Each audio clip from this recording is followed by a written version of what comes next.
1999 से 2004 तक वाजपेयी जी प्रधानमंत्री थे और प्रधानमंत्री होने के नाते उन्होंने 15 अगस्त को लाल किले की प्राचीर से भारत को, भारतवासियों को संबोधित किया था। 2014 से लेकर तो 2020 तक, अभी तक माननीय नरेंद्र मोदी जी भारत के प्रधानमंत्री हैं और निरंतर 2014 से लेकर तो अभी तक वो लाल किले की प्राचीर से भारत की जनता को संबोधित कर रहे हैं। 2024 तक तो निश्चित तौर पर वह करेंगे, क्योंकि आने वाली लोकसभा का चुनाव 2024 में होने वाला है। उसके बाद क्या होगा, 2024 का चुनाव हमको बताएगा कि उसके बाद क्या होने वाला है। इस संबंध में एक सवाल ये भी पूछा जाता है,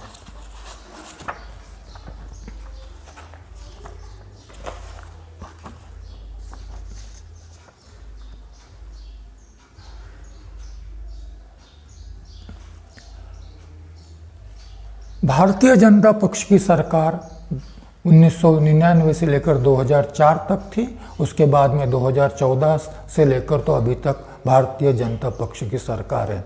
भारतीय जनता पक्ष की स्थापना 1980 में हुई। इसका अर्थ स्वतंत्रता आंदोलन के समय 47 के पहले बीजेपी था ही नहीं, तो उनका इसमें योगदान, स्वतंत्रता संग्राम में योगदान का सवाल ही पैदा नहीं होता। बीजेपी की पूर्ववर्ती भारतीय जनसंघ है। भारतीय जनसंघ को ही बाद में 1980 में भारतीय जनता पार्टी कहा गया। भारतीय जनसंघ की स्थापना भी स्वतंत्रता प्राप्ति के बाद 1951 में हुई। इसलिए भारतीय जनसंघ का भी भारत के स्वतंत्रता संग्राम में योगदान का सवाल नहीं उपस्थित होता। परंतु भारतीय जनसंघ और उसके बाद में उसका परिष्कृत रूप भारतीय जनता पार्टी, दोनों ही, अब हम भारतीय जनता पार्टी कहेंगे, यह राष्ट्रीय स्वयंसेवक संघ परिवार के सदस्य है। स्वतंत्र पार्टी नहीं है, जनसंघ भी नहीं था और भाजपा भी नहीं है। इसका अर्थ यह है कि राष्ट्रीय स्वयंसेवक संघ की जो फिलॉसॉफी है वही फिलॉसॉफी भारतीय जनसंघ की रही है और वही फिलॉसॉफी भारतीय जनता पार्टी की भी रही है। इस परिप्रेक्ष्य में सवाल पूछा जा सकता है कि राष्ट्रीय स्वयंसेवक संघ स्वतंत्रता संग्राम के समय कहाँ था और क्या कर रहा था। 1925 को राष्ट्रीय स्वयंसेवक संघ की स्थापना हुई। उस समय, उसके बाद जब गांधी जी के नेतृत्व में यदि यह कहा जाए कि राष्ट्रीय स्वतंत्रता संग्राम चरम पर था, तो उस समय राष्ट्रीय स्वयंसेवक संघ क्या कर रहा था। एक किताब मैं आपके सामने प्रस्तुत कर रहा हूँ, जिसको संभव हो जरूर पढ़े। उस किताब का नाम है Golwalkar's we or our nationhood defined, a critique by Shamsul Islam, with the full text of the book.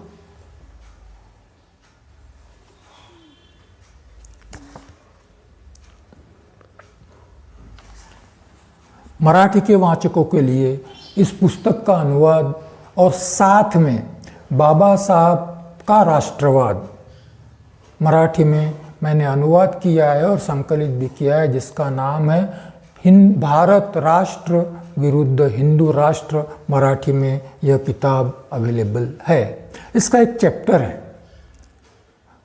Golwalkar justified staying away from the freedom movement. Title का शीर्षक है Golwalkar justified staying away from freedom movement. मैं विस्तार से बताऊंगा, क्योंकि अभी 2014 के बाद से राष्ट्र, राष्ट्रभक्ति, राष्ट्रनिष्ठा, राष्ट्र प्रेम, राष्ट्राभिमान बड़े उफान पर है, बहुत उफान पर है। और राष्ट्र का अर्थ यदि मोदी इज इंडिया है, तो मोदी जी के विरुद्ध जो भी बोलता है वो राष्ट्रद्रोही करार दिया जाता है। ऐसे सिचुएशन में यह स्वाभाविक है कि भाई राष्ट्रीय स्वयंसेवक संघ क्या कर रहा था, राष्ट्रीय तो था परंतु क्या कर रहा था। तो थोड़े से विस्तार से मैं यह बात यहाँ रखना चाहूँगा, क्योंकि वर्तमान युवा पीढ़ी के लिए और आने वाली युवा पीढ़ी के लिए भी यह जानना जरूरी है, अन्यथा वह भावना में बह सकते हैं। क्या टाइटल है चैप्टर का? गोडवलकर जस्टिफाइड स्टेइंग। हम स्वतंत्रता संग्राम से दूर क्यों रहे, इसका समर्थन गोडवलकर जी इस प्रकार से करते हैं। He did not want to be part of freedom struggle as it sought freedom for the Indian people irrespective of religious differences. Since it did not assure the formation of a Hindu Rashtra, Golwalkar as a Hindu nationalist provided the following ideological rationale for keeping aloof from the ongoing struggle against colonial rule। क्या कहते हैं गोलवलकर जी? We stand for national regeneration and not for the haphazard bundle of political rights. The state what we want is Swaraj, and we must be definite what the Swa means. Our kingdom, who are we? हम कौन हैं? गोलवलकर जी सवाल पूछते हैं। It is the question that is most pertinent at this stage that we shall attempt to answer। Golwalkar जी कहते हैं आने वाला स्वराज हिंदू राष्ट्र नहीं होगा, हमारा राष्ट्र नहीं होगा, हमारा राज नहीं होगा। उसमें आज भारत में, उस समय भारत में जितने भी लोग रहते हैं, वो चाहे मुसलमान हो, क्रिश्चियन हो, सिख हो, पारसी हो, यहूदी हो, अछूत हो, पद्दलित हो, ओबीसी और सवर्ण हो, वो सारे ही सत्ता में आएंगे। इनका राष्ट्र हमें नहीं चाहिए, इसलिए हम स्वतंत्रता संग्राम में सहभागी नहीं होते। आगे कहते हैं गोडवलकर जी, he want to the extent of calling united freedom struggle of all the communities and sections nothing but denationalization, rejecting the concept of composite nationalism totally। He wrote that Hindus, राष्ट्र के भारत के स्वतंत्रता के संग्राम में सारे ही जाति धर्म पंथ के लोग सहभागी थे। इनको गोडवलकर जी कहते हैं कि उनका अराष्ट्रीयकरण हो रहा है। स्वतंत्रता संग्राम उनका क्या कर रहा है? डीनेशनलाइजेशन कर रहा है, अराष्ट्रीयकरण हो रहा है, और यह हमारी राष्ट्रीयता की संकल्पना के विरुद्ध है। इसके संबंध में ही रोट दैट हिंदूज, वो हिंदू को संबोधित करते हैं, are being duped into believing that we who stand as we must rationally for the Hindu national renaissance are not national, and that those others who hold that absurd tenacity to the Sarai theory and disown their cultural heritage are the real patriots। Our gradual denationalization, our letting our race spirit to fall asleep has been the root cause of our present unhappy condition, and even now it is the same apathy towards our real nationality which makes it difficult for the nation to rise to its full heights and regain its due place in the world। क्या कहते हैं गोडवलकर जी? गोडवलकर जी कहते हैं स्वतंत्रता संग्राम में जितने भी सहभागी हैं उनका अराष्ट्रीयकरण हो रहा है। वो स्वतंत्रता संग्राम में जो सहभागी है वो हम जैसे लोगों को अराष्ट्रीय कहते हैं, और हिंदुओं को वह बरगला रहे हैं, भ्रमित कर रहे हैं। हमने सोचना चाहिए कि हमारी राष्ट्रीयता क्या है, और उस राष्ट्रीयता की स्थापना के लिए, हिंदू राष्ट्रीयता की स्थापना के लिए हमने प्रयत्नशील रहना चाहिए। इतना ही नहीं, निष्क्रिय नहीं रहे। आरएसएस ने स्वतंत्रता संग्राम विरोधी, स्वतंत्रता संग्राम को बदनाम करने की भी बात कही है। We or our national define में वो कहते हैं there are ample writings and speeches of Golwalkar which make it evidently clear that he like his mentor Hedgewar hated the freedom movement. Hedgewar ji ने भी स्वतंत्रता संग्राम में छोड़ दी थी कांग्रेस। क्यों छोड़ दी थी? इसलिए कि कांग्रेस सबके साथ चलने के लिए बाध्य थी, सबका सहभाग चाहती थी, इसीलिए तो कांग्रेस छोड़ देती है, अन्यथा क्या कारण था? जैसा कांग्रेस और हेडगेवार जिस प्रकार से कांग्रेस के और गांधी के नेतृत्व में स्वतंत्रता संग्राम चलता उसका द्वेष करते थे, उसको पसंद नहीं करते थे, उसी प्रकार से गोलवलकर जी भी इस मूवमेंट को पसंद नहीं करते थे। एक बड़ा लंबा सेंटेंस है, इसको मैं अंग्रेजी में नहीं पढ़ूंगा, शॉर्ट में आपके लिए हिंदी में बताना चाहूँगा। ये स्वतंत्रता संग्राम में कैसे लोगों ने सहभागी नहीं होना चाहिए, इसलिए कैसे हेडगेवार जी भी प्रयासरत थे, इसका उदाहरण इस किताब में दिया गया है। हेडगेवार जी के पास एक व्यक्ति आई बातचीत करने के लिए। उन्होंने कहा कि भाई मैं भारत के स्वतंत्रता संग्राम में शामिल होना चाहता हूँ, 2 साल देना चाहता हूँ। हेडगेवार जी ने पूछा कि भाई 2 साल तक आपके परिवार का भरण पोषण कौन करेगा? तो उन्होंने कहा 2 साल तक की व्यवस्था मैंने कर ली है। हेडगेवार जी ने पूछा कि सपोज आप जेल में गए तो जेल में जाने की मुझे चिंता नहीं है, मेरा परिवार सुरक्षित रहेगा। तो हेडगेवार जी उनसे कहते हैं कि भाई मेरे स्वतंत्रता संग्राम में क्यों जाना चाहते हो? ये 2 साल तुम राष्ट्रीय स्वयंसेवक संघ को दो। और बाद में हेडगेवार जी लिखते हैं कि वो व्यक्ति गया, घर वापस गया, न तो स्वतंत्रता संग्राम में भागी हुआ और न ही आरएसएस को ज्वाइन हुआ। इस प्रकार से जो लोग स्वतंत्रता संग्राम में सहभागी होना चाहते थे उनको भी परावृत्त करने का प्रयास राष्ट्रीय स्वयंसेवक संघ ने किया। आगे की बात, This incident clearly shows that RSS leadership was bent upon demoralizing the honest patriot persons, making them run away from the cause of freedom movement. RSS के प्रयास रहे हैं कि जो प्रामाणिकता से स्वतंत्रता संग्राम में सहभागी होना चाहते थे उनको स्वतंत्रता संग्राम से दूर रखने के प्रयास RSS ने किए हैं। नॉन कोऑपरेशन मूवमेंट एक स्वतंत्रता संग्राम में, गांधी जी के स्वतंत्रता संग्राम में 1942 की नॉन कोऑपरेशन मूवमेंट का बड़ा महत्वपूर्ण स्थान है। इस पर प्रतिक्रिया व्यक्त करते हुए गोलवलकर जी कहते हैं कि नॉन कोऑपरेशन मूवमेंट का अर्थ है ब्रिटिशों ने जो कायदे कानून बनाए हैं उसको भंग करना, और इसको गांधी जी ने भी कहा था आज्ञा भंग। सरकार का आदेश, सरकार का कानून, सरकार का विधान नहीं मानना, भंग करो और जेल जाओ। गोलवलकर जी क्या कहते हैं? ये उचित बात नहीं है, हमने ब्रिटिशों के कानून मानने चाहिए।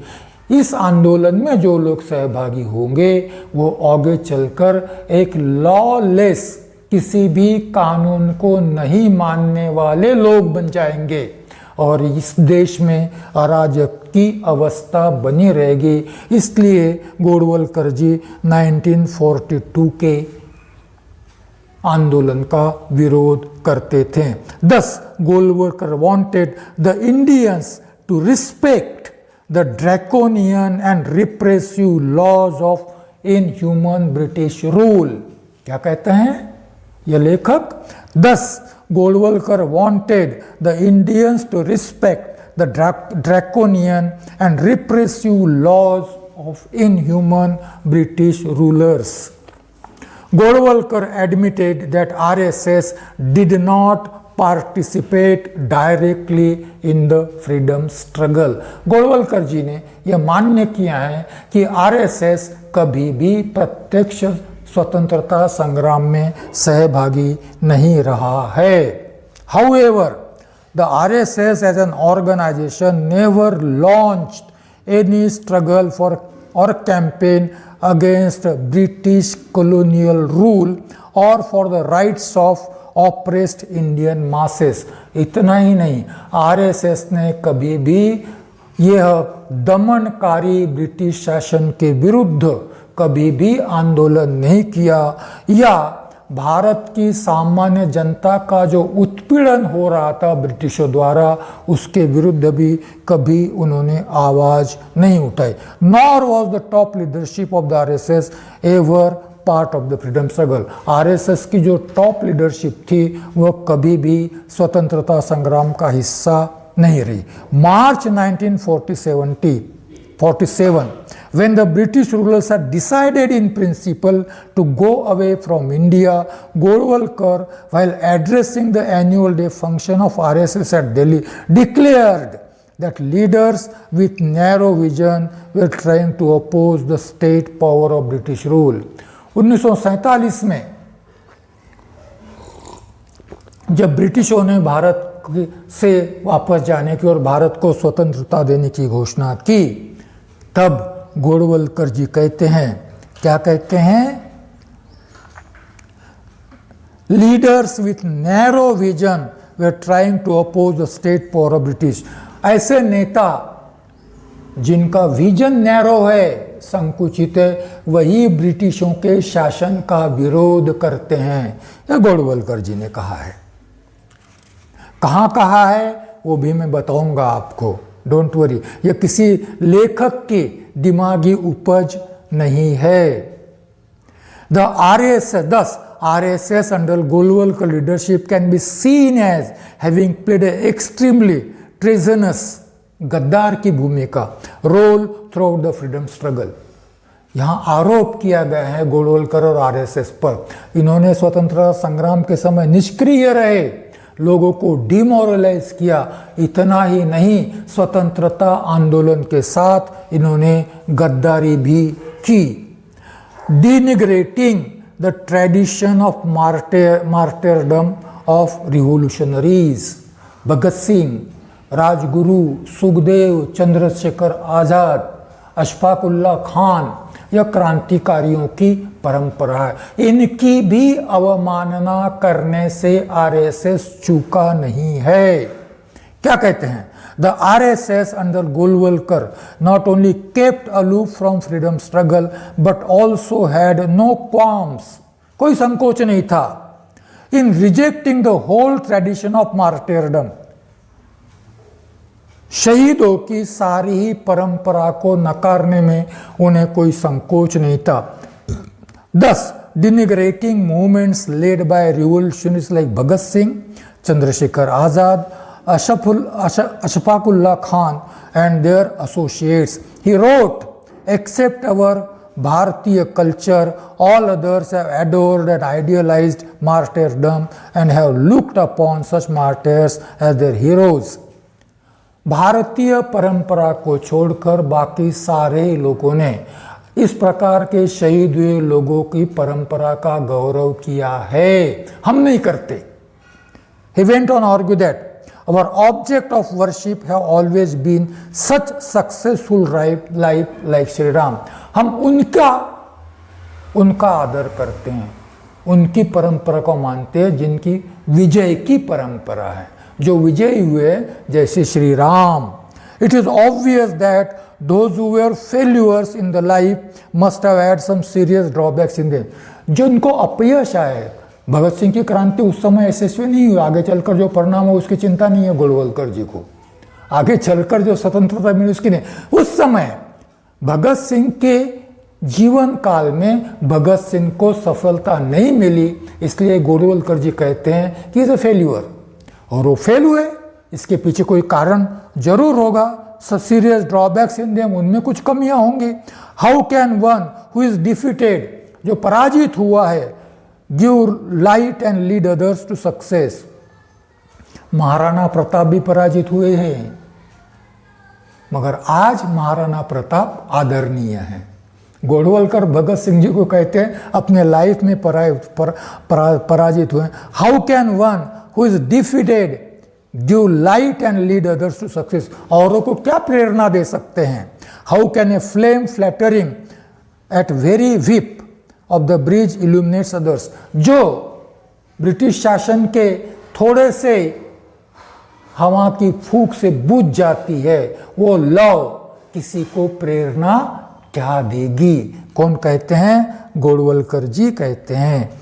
This must have been the reason that RSS whether under Hedgewar or under Golwalkar never opposed the victor British rule. कभी भी उन्होंने ब्रिटिश शासन का विरोध नहीं किया। Here are few other original ideas of Golwalkar decline the whole tradition of martyrs. मैं उसमें नहीं पढ़ूंगा। Can there be a statement more insulting and denigrating to the martyrs than this? क्या कहते हैं? Golwalkar was not alone in spreading canard against great revolutionaries. उनके बारे में विद्वेषक विध्वंसक बात करना या सिर्फ गोलवलकर नहीं करते थे। It will be shocking for any patriotic Indian who loves and adores martyrs of freedom movement to know that what Hedgewar felt about revolutionaries fighting against British. According to Hedgewar's biography published by RSS, he firmly believed, सिर्फ गोडवलकर जी ने ही क्रांतिकारियों को अवमानित करने का प्रयास नहीं किया, हेडगेवार जी ने भी वही प्रयास किया। हेडगेवार जी लिखते हैं, हेडगेवार जी के बायोग्राफी में आत्मकथन में लिखा है, patriotism is not only going to prison. जेल में जाना यह कोई राष्ट्रभक्ति नहीं है। It is not correct to be carried away by such superficial patriotism. ये तो ऊपरी ऊपरी देशभक्ति है, सुपरफिशियल पेट्रियोटिज्म है। जेल में जाना यह सुपरफिशियल है। He Hedgewar used to urge that while remaining prepared to die for the country when the time come, it is very necessary to a desire to live with organizing for freedom of the countries.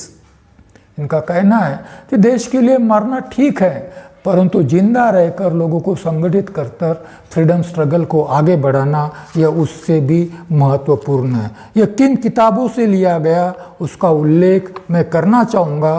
किसी को reference चाहिए तो वो इसको ले सकते हैं। MS. Golwalkar, we और आवर नेशन नॉट डिफाइंड।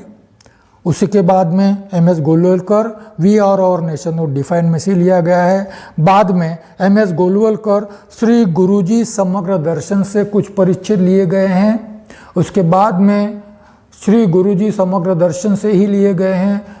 और उसके बाद में सी.पी. भिसीकर संघ वार्षिक संघ वृक्ष, संघ वृक्ष के बीज, डॉक्टर केशव राव हेडगेवार, इस किताब से कुछ लिया गया है।